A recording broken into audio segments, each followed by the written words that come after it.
is a beautiful, beautiful trophy here, award, but it is just a small token of the appreciation that I know everyone in this room has, and especially the organization of Toastmasters has for all you do.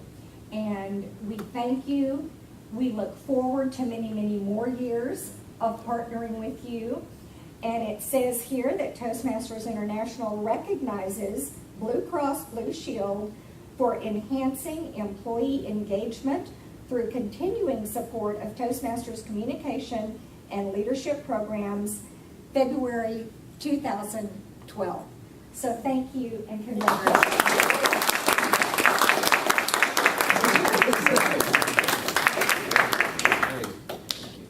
Well, maybe just a couple of comments. Mike and I talked about how intimidating it was to come and talk to us. So I'm feeling like I should have been practice.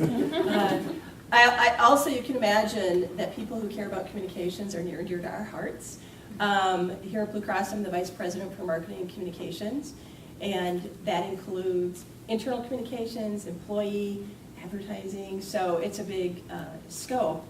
And what's interesting is Blue Cross has a very big, all the organizations I've worked at, always comes to us and says, we need help telling our story. And so it's very interesting to hear the word story, because I think that is a very timely and actually a little bit of a trendy thing in marketing communications these days. You actually see agencies popping up that are storytelling agencies. But I think that gets to the issue that that is how people learn. And historically, that's how people relate to each other. And even in this world of Facebook and Twitter and emailing each other, stories are very powerful, and the ability to communicate in person is very powerful. And it was interesting also to hear people talk about it isn't just about giving a big speech, it's being able to represent yourself sitting at a table or at a committee meeting and getting that thought across. One of my favorite quotes that I'm going to paraphrase a little bit is from a book I read, just a little paperback, called The Attention Deficit in American Life. And it's about how we're so busy, and it's got some brain study and how many things are coming to us.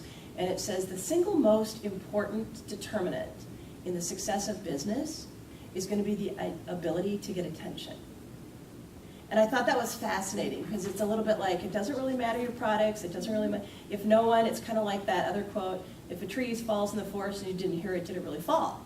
So I always kind of joke with my sales and product people, if you have a product and no one's ever seen it, do you really have a product?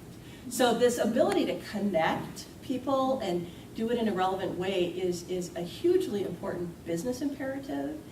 And what I think is very exciting is that Blue Cross is also a lot about, and Mike chairs BlueNet and he sees this and works with groups a lot internally, that I love the fact that Blue Cross is a little bit organic in what it lets people get involved in. Our giving campaign is not just United Way. You get to pick your own charity, so I can pick something like my kid's scout troop or something and give to it. And I love that about this culture, is that we do try to let employees pick something that's relevant to them. And I think this is just a great example of that. You get to pick what you care about that you're going to see makes a difference, and it absolutely is an asset to the organization. So it's our privilege to provide space and time and synergy, because I think it's just got a lot of both broad connections and personal connections. So it's really exciting to hear today. Mike also heads up community relations and internal communications, so a lot of relevance to just a lot of her work. So I'm already kind of picturing, not requiring, but encouraging my communication staff to get more involved. We'll let it be organic, but very relevant. So thank you, our privilege very much. Thank you very much.